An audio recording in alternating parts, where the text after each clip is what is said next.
बहुत जमाने पहले की बात है। एक गांव में 3 ठग रहा करते थे, अहमद, कासिम और जैद। वे कोई मामूली ठग नहीं थे, बल्कि वे बहुत ही शातिर और अय्यार ठग थे। उनके गांव में कोई भी ऐसा आदमी नहीं था जिसे उन्होंने अपनी बातों के जाल में न उलझाया हो। सभी गांव वाले उन तीनों से बहुत ही परेशान थे। लगभग गांव के हर आदमी को उन ठगों ने अपने फरेब में फंसा रखा था। और तो और आसपास के गांवों के लोगों को भी उन तीनों ने कभी नहीं छोड़ा। अब तो आसपास के गांव और उनके अपने गांव के सभी लोगों को यह पता चल चुका था कि ये तीनों बहुत ही बड़े ठग हैं और अपनी ठग विद्या के नए नए तरीके आजमाकर ये लोगों को लूटते ही रहते हैं। इसीलिए उस गांव के लोग और आसपास के गांव के लोग उन सभी से होशियार रहते थे। जैसे ही किसी भी गांव के आदमी को उन तीनों में से कोई एक या वे तीनों सामने से आते हुए दिखाई दे जाते तो गांव के लोग अपना रास्ता बदल लेते। इस तरह से अब उन तीनों को अपनी रोजी कमाने में बहुत ही दुश्वारी होने लगी थी। हालत यह हो चुकी थी कि अब उन तीनों के झांसे में कोई भी नहीं आता था। जब वे तीनों बहुत ही परेशान हो चुके तो उन्होंने आपस में यह मशविरा किया कि आसपास के गांव के लोग अब उनके बारे में जान चुके हैं, इसीलिए अब उनके चक्कर में कोई नहीं फंसता तो क्यों न दमिश्क जैसे किसी दूसरे नगर में जाकर कोई ठगी का काम किया जाए। वे तीनों इस बात पर मुत्तफिक हो गए और फिर वे तीनों दमिश्क की तरफ चल दिए। चलते चलते उन तीनों को भूख और प्यास बहुत ही जोर की सताने लगी, लेकिन उनके पास तो एक भी दिरहम नहीं था। ऐसी हालत में वे क्या करते, क्या खाते और क्या पीते। चलते चलते अब वे दमिश्क में पहुंच चुके थे और वे बहुत ज्यादा थक चुके थे। उन तीनों में से अहमद सबसे बड़ा था। इस नाते से बाकी दोनों ठग उसे उस्ताद कहकर बुलाते थे।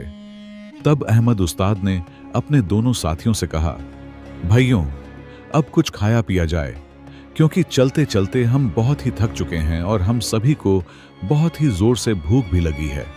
कासिम ने कहा, पर यार हमारे पास तो एक फूटी कौड़ी भी नहीं है। अहमद ने कहा, चलो भाइयों, इसका भी कुछ जुगाड़ करते हैं। बाजार में पहुंचकर वे तीनों इधर उधर नजरें दौड़ाने लगे तो उन्हें सामने ही एक हलवाई की दुकान में तरह तरह की मिठाइयां सजी हुई नजर आईं।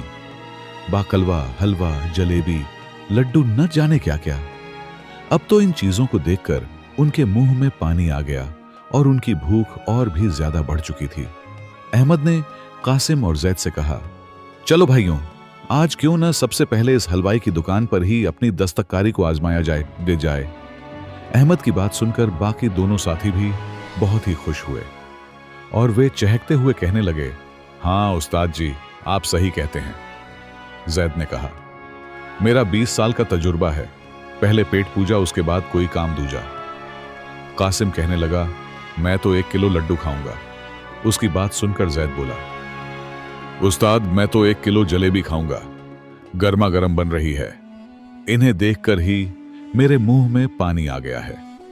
अब अहमद ने एक मंसूबा बनाया और फिर अपने बाकी दोनों साथियों के कान में वह कुछ समझाने लगा। जब उन्होंने सारी योजना समझ ली तो फिर अपने मंसूबे के अनुसार कासिम और जैद दुकान के अंदर चले गए और दुकान में जाकर वे बैठ गए। अपनी दुकान में ग्राहकों को आया हुआ देखकर हलवाई और उसकी बीवी बड़े ही खुश हुए। दरअसल बात यह थी कि दुकानदार उमर बहुत ही बखील और कंजूस आदमी था। उसने कभी किसी को कुछ नहीं दिया था। उसकी कंजूसी की वजह से ही उसकी दुकान पर ग्राहक धीरे धीरे कम होते जा रहे थे और आज तो सुबह से एक भी ग्राहक उसकी दुकान पर नहीं आया था। सुबह से बैठे बैठे मियां बीवी दोनों सिर्फ मक्खियां ही मार रहे थे। जब उन्होंने देखा कि 2-2 ग्राहक उनकी दुकान पर आए हैं तो उमर बहुत ही खुश हुआ और अपनी बीवी से कहने लगा, जोहरा देखो तो आज तो परवरदिगार ने हम पर बहुत ही मेहरबानी कर दी, एक साथ 2-2 ग्राहक भेज दिए। जोहरा बोली, अजी ऐसे खुश होते रहोगे या फिर जाकर पूछोगे भी कि उनको क्या चाहिए? उमर ने अपनी मिठाई की तरह अपनी जुबान पर चाशनी लगाते हुए बड़े प्यार से पूछा, भैया कौन सी मिठाई तौल दूं? यह सुनकर ठग कासिम उमर के पास गया और पूछने लगा, सेठ जी जलेबी किस भाव दे रहे हो? उमर ने कहा, 10 रुपये की किलो। वह पुराना जमाना था तो मिठाइयों के दाम भी कम ही हुआ करते थे। कासिम ने कहा, ठीक है सेठ जी, 1 किलो जलेबी तौल दो। जलेबी गर्मा गर्म होनी चाहिए। उमर ने अपनी बीवी को आवाज लगाई। जोहरा गर्मा गर्म जलेबी लेकर आई और 1 सेर जलेबी तौलकर कासिम को पकड़ा दी। कासिम ने धीरे से कहा, ओहो, जलेबी के हाथ में जलेबी। जोहरा धीरे से मुस्कुराई और चली गई। कासिम वहीं पर बैठकर जलेबियां खाने लगा। कासिम को जलेबी खाता हुआ देखकर थोड़ी ही देर के बाद जैद भी उठकर उमर के पास जा पहुंचा और कहने लगा, सेठ जी, देसी घी के लड्डू किस भाव दिए? उमर ने कहा, 10 रुपये के किलो। जैद बोला, ठीक है सेठ जी, 1 किलो देसी घी के लड्डू तौल दीजिए। उमर ने लड्डू तौलकर जैद को दिए। जैद भी वहीं पर बैठकर लड्डू खाने लगा। एक लड्डू खाते ही जैद बोला, वाह सेठ जी, लड्डू तो लजीज हैं। मैंने अपने 20 साल के तजुर्बे में ऐसे जायकेदार लड्डू कभी नहीं खाए। 2 ग्राहकों को मिठाइयां खाते हुए देखकर उमर अपनी बीवी से कहने लगा, देखो जोहरा, आज का दिन तो बहुत ही अच्छा शुरू हुआ है। कल तो हमारे पास मिठाई लेने के लिए कोई भी नहीं आ रहा था और आज 1-1 किलो मिठाइयां बिक गई हैं। जोहरा कहने लगी, अरे अब क्या अपनी दुकान को खुद ही नजर लगाओगे? थोड़ी देर के बाद कासिम जलेबी खत्म कर बोला, वाह सेठ जी, जलेबी तो एक ही नंबर उम्दा है। शायद आपकी बीवी जोहरा ने बनाई होगी। और फिर हाथ झाड़े, मूंछों को ताव दिया और दुकान से बाहर जाने लगा कि तभी उमर ने उसे आवाज लगाई, अरे भैया, जलेबी के पैसे तो देते जाओ। कासिम कहने लगा, सेठ जी, मैंने तो आते ही तुम्हें 10 रुपए पकड़ा दिए थे, जब आपने भाव बताया था उसी समय। सेठ कहने लगा, नहीं भाई, तुमने मुझे एक भी पैसा नहीं दिया। शायद आपसे भूल हो रही है। जल्दी से मेरे पैसे मुझे दे दो। अब तो दोनों में तकरार होने लगी थी। कासिम कहने लगा कि उसने 10 रुपए उमर सेठ को दे दिए, जबकि उमर सेठ का कहना था कि मुझे एक भी पैसा नहीं मिला। इसी बीच जैद ने जोर से आवाज लगाकर कहा, सेठ जी, दोनों के झगड़े में मेरे पैसों को भूल मत जाना। मैंने तो आते ही आपको 50 रुपए दे दिए थे। 10 रुपए के लड्डू हो गए, अब बाकी के 40 रुपए बकाया हैं। उमर सेठ ने यह सुना तो उसके चेहरे का रंग उड़ गया। सोचने लगा, अब यह दूसरा भी मुझे लूटने के लिए हायर के लिए आ गया। एक तो पहले ही इस आदमी ने मुझे पैसे नहीं दिए और अब दूसरा बोल रहा है कि उसने मुझे 50 रुपए दे दिए हैं। उमर सेठ ने अपने गल्ले में झांकते हुए देखा कि उसमें एक भी नया पैसा नहीं था। उसने कासिम से कहा, भाई, तुमने मुझे एक भी पैसा नहीं दिया, एक भी नोट मेरे गल्ले में नहीं है। उसकी बात सुनकर जैद भड़क उठा और बोला, सेठ जी, तुमने इसके पैसे तो मार ही लिए, अब मेरे पैसे भी मारने की कोशिश कर रहे हो। मैं किसी भी कीमत पर अपने पैसे छोड़ने वाला नहीं हूं।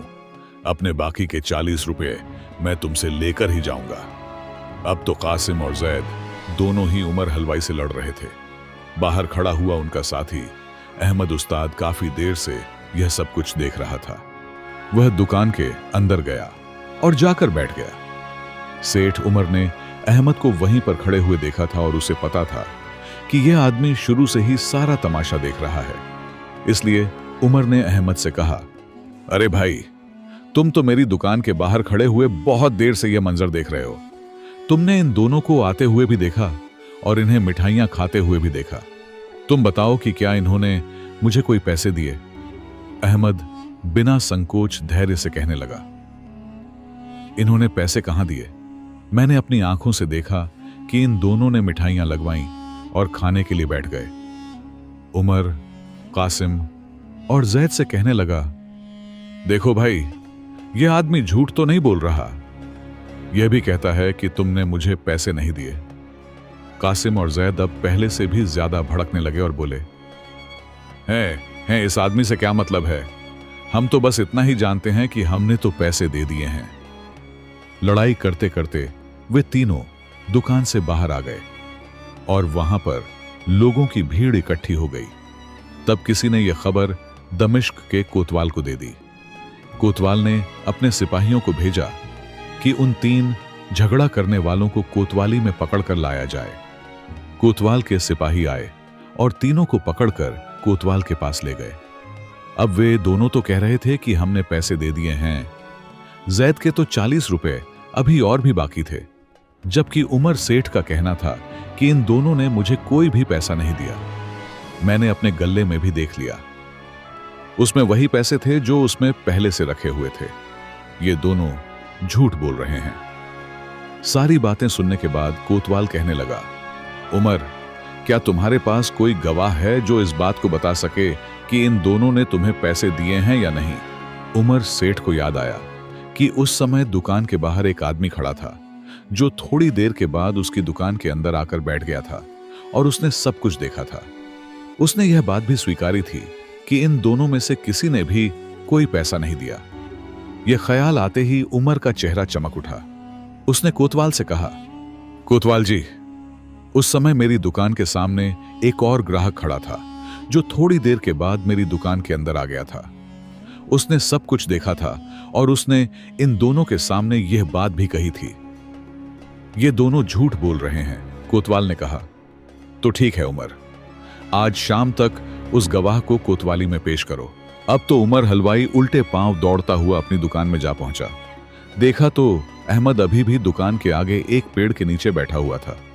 उमर सेठ उसके हाथ पैर जोड़ते हुए कहने लगा, भाई, तुम मेरी गवाही दे दो तो मेरे पैसे मिल जाएंगे। तुमने तो शुरू से लेकर आखिर तक सारा माजरा देखा है। अहमद कहने लगा, हाँ उमर भाई, मैंने सब कुछ देख लिया है। उन दोनों घटिया लोगों ने तुम्हें एक भी पैसा नहीं दिया था और भरपेट मिठाई भी खा ली थी। और तो और आपकी बीवी जोहरा पर भी उनकी बुरी नजर थी। उमर सेठ कहने लगा, तो चलो मेरे साथ कोतवाल के सामने। अब अहमद ने एक चाल चली। वह कांपते हुए कहने लगा, उमर भाई, मैं चल तो देता पर मुझे बड़ी जोर से ठंड लग रही है। लगता है मुझे बुखार चढ़ गया है। यह कहते कहते वह जोर जोर से कांपने लगा। उमर ने जब अहमद को छू कर देखा तो सोचने लगा कि इसको बुखार तो है नहीं, पर हो सकता है कि अंदरूनी बुखार हो जो शरीर के अंदर ही तप रहा हो। उसने अपनी बीवी जोहरा को आवाज लगाते हुए कहा, अरे जोहरा, जरा मेरी पश्मीना की चादर तो ले आओ जो मैंने कल ही कश्मीर से मंगवाई है। बड़ी उम्दा और गर्म चादर है। वह इस भाई को उड़ा दो, इसके जिस्म में गर्मी आ जाएगी। और हाँ, इसके लिए गरमा गरम चाय भी बना दो। चाय के अंदर पानी मत डालना, दूध में ही पत्ती डाल देना। जोहरा यह सुनकर बड़ी हैरान हुई, क्योंकि वह अपने कंजूस शौहर की खसलत को अच्छी तरह से जानती थी। जब भी घर में कोई मेहमान आता तो पहले तो उमर बोल देता कि जोहरा चाय बना दो, और जब जोहरा चाय बनाने के लिए बैठ जाती तो पीछे से गर्दन हिलाकर ना का इशारा कर देता। जोहरा पशोपेश में पड़ गई कि चाय बनाऊं या न बनाऊं। तब उसके शौहर उमर ने एक बार फिर से आवाज लगाई, जोहरा, देर न करो, जल्दी से चाय बना दो, हमें कोतवाली भी जाना है। अब तो जोहरा ने चाय बनाई और चाय का प्याला भर के अहमद के सामने रख दिया। अहमद ने चाय का एक घूंट पिया और फिर बोला, उमर भाई, मैं खाली चाय तो पीता नहीं, चाय के साथ मुझे कुछ और भी चाहिए। उमर हलवाई ने देसी घी के 4 लड्डू और 4-5 जलेबियां उठाकर अहमद को पकड़ा दी और कहने लगा, भैया, इनके साथ जल्दी जल्दी चाय पी लो और मेरे साथ कोतवाली चलो। अहमद धीरे धीरे चाय की चुस्कियां लेता रहा और साथ ही साथ लड्डू और जलेबी के मजे भी ले रहा था, जबकि सेठ उमर का दिल जल रहा था कि यह जल्दी से जलेबी खाए और मेरे साथ कोतवाली चले। थोड़ी देर के बाद अहमद ने लड्डू और जलेबी खत्म कर दिए, मूंछों पर ताव दिया। फिर उसने सेठ जी की चादर को ओढ़कर कहने लगा, उमर भाई, अब मुझे ठीक लग रहा है। लगता है मेरा बुखार धीरे धीरे कम हो रहा है। चलो, मैं तुम्हारे साथ चलने को तैयार हूं। उमर अहमद को लेकर फिर कोतवाल के सामने पहुंच गया। उमर ने कहा, हुजूर, यह वही आदमी है जिसने यह सारा माजरा देखा था। कोतवाल ने अहमद से पूछा, क्यों भाई, तुमने इनको मुफ्त में मिठाइयां खाते हुए देखा है? तो अहमद ने एकदम से अपने तेवर बदलते हुए कहा, नहीं कोतवाल जी, मैंने तो इन दोनों को पैसे देते हुए देखा है। एक ने तो आते ही 10 का नोट दिया था और दूसरे ने 50 का नोट दिया था, और उमर भाई ने कहा था कि बाकी के 40 बाद में ले लेना। यह सुनते ही उमर सेठ के चेहरे का रंग उड़ गया।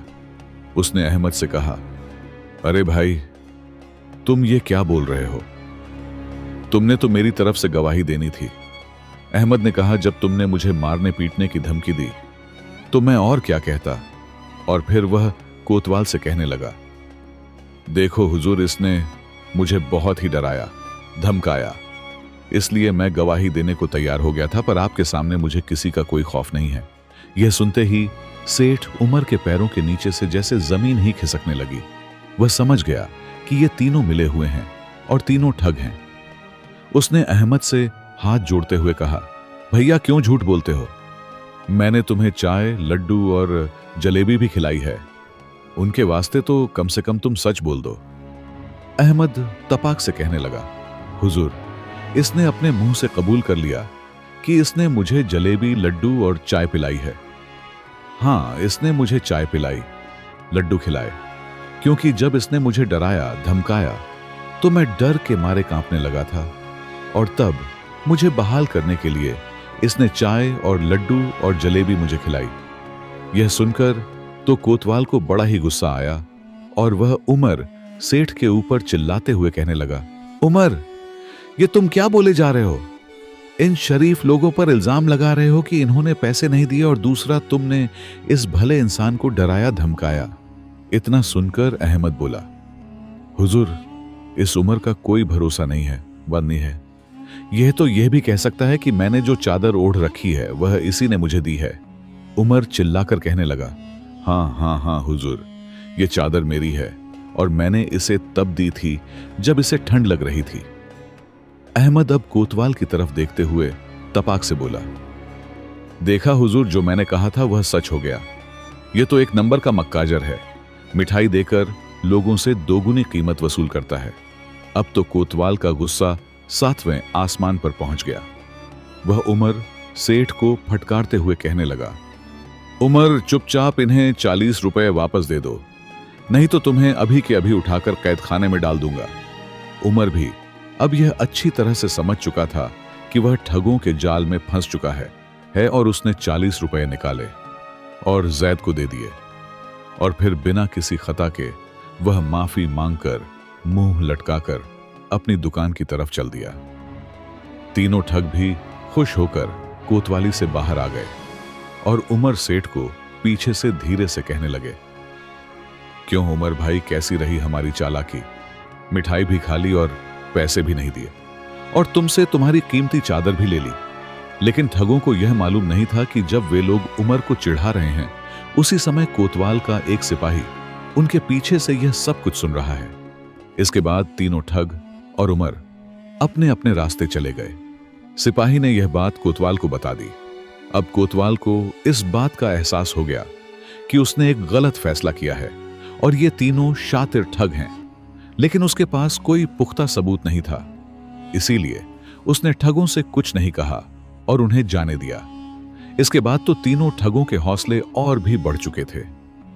वे सोचने लगे कि इस शहर के लोगों को बड़ी ही आसानी से ठगा जा सकता है। वे तीनों रात बिताने के लिए एक पुराने खंडहर में पहुंच गए। अगले 2-3 दिन तक उन्होंने कुछ और लोगों के साथ भी ठगी की और काफी दौलत इकट्ठी कर ली। अब वे इस खंडहर में ही रहने लगे थे। तीसरे दिन उन्होंने फैसला किया कि अब वे इस शहर से निकल जाएंगे। लेकिन उस रात को हुआ यह कि जब वे लोग खंडहर में रुके हुए थे तो उनके पास एक आदमी और आकर रुका, जो देखने में काफी साहिब हैसियत, धनवान लग रहा था। वे तीनों ठग उससे बातचीत करना शुरू करते हैं तो पता लगा कि वह आदमी शहर में आए हुए एक घोड़ों के सौदागर का मुंशी था, जिसे कल सुबह अपने मालिक के काम से एक दूसरे नगर में जाना था। बातों ही बातों में पता लगा कि उस घोड़े के सौदागर के पास एक से वेन रखी एक या नस्ल के घोड़े हैं जिनकी कीमत हजारों में है। ठगों ने उस आदमी से घोड़े के सौदागर का नाम पता मालूम किया। उन्होंने योजना बनाई कि क्यों ना इस शहर को छोड़ने से पहले एक आखिरी ठगी की जाए और इस घोड़े के सौदागर से एक अच्छी नस्ल का घोड़ा ठग लिया जाए जिसकी कीमत हजारों में हो, बात हो। और फिर उन तीनों ने घोड़े के सौदागर को ठगने का मंसूबा बना लिया। अगली सुबह अहमद और जैद घोड़े के सौदागर के पास पहुंचे, जहां पर सौदागर का खेमा लगा हुआ था।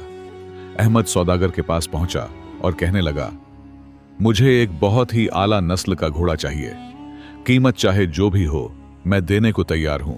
और साथ ही उसने अपने साथ आए हुए जैद का तारुफ, परिचय देते हुए कहा, यह मेरा भाई है जो कि बेचारा आंखों से माजूर अंधा है। यह भी मेरे साथ चला आया। सौदागर ने कहा, आप लोग फिक्र मत कीजिए, मेरे पास एक से एक बेहतरीन नस्ल के घोड़े हैं। और फिर सौदागर ने उन्हें एक बहुत ही बढ़िया घोड़ा लाकर दिखाया और कहा कि इस घोड़े की कीमत हजारों में है। क्या आप इसे खरीदना चाहेंगे? घोड़े को देखते ही अहमद मन ही मन सोचने लगा कि सचमुच घोड़ा तो बहुत ही शानदार है, है। उसने सौदागर से कहा, मैं घोड़ा खरीदने से पहले एक बार इसकी सवारी करके इसकी रफ्तार और उसकी चाल देखना चाहता हूं। अगर मुझे सब कुछ ठीक लगा तो मैं इस घोड़े को मुंह मांगी कीमत देकर भी खरीदने को तैयार हूं। आप मुझे इसकी सवारी करने दें। जब तक मैं एक चक्कर लगाकर आता हूं तब तक मेरा यह अंधा भाई आपके पास ही बैठेगा। सौदागर ने कहा, हाँ हाँ हुजूर, बेशक आप बिना किसी परेशानी के इस घोड़े की चाल और रफ्तार को परख सकते हैं। इसके बाद अहमद उस शानदार घोड़े पर सवार हो गया। असल में उन दोनों ठगों की यह योजना थी कि अहमद घोड़े की रफ्तार परखने के बहाने से घोड़े को लेकर रफ्फू चक्कर हो जाएगा और पीछे से उसका साथी जैद भी मौका देखकर वहां से निकल जाएगा। अहमद ने घोड़े को ऐड़ लगाई। घोड़े ने दौड़ना शुरू किया। अहमद मन ही मन में बहुत खुश हो रहा था कि चलो मेरा काम बन गया, घोड़ा अब मेरे कब्जे में आ गया। घोड़े को दौड़ाता हुआ अहमद जैसे ही कुछ दूर गया कि तभी अचानक घोड़े ने बिदकना शुरू कर दिया और वह बुरी तरह से उछलने लगा।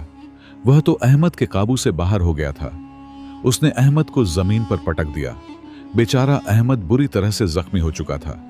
जब तक उसने होश संभाला तो देखा कि उसके चारों तरफ कोतवाल के सिपाही खड़े थे और उसके सामने वह सौदागर खड़ा था जिसका घोड़ा वह चुरा कर लाया था।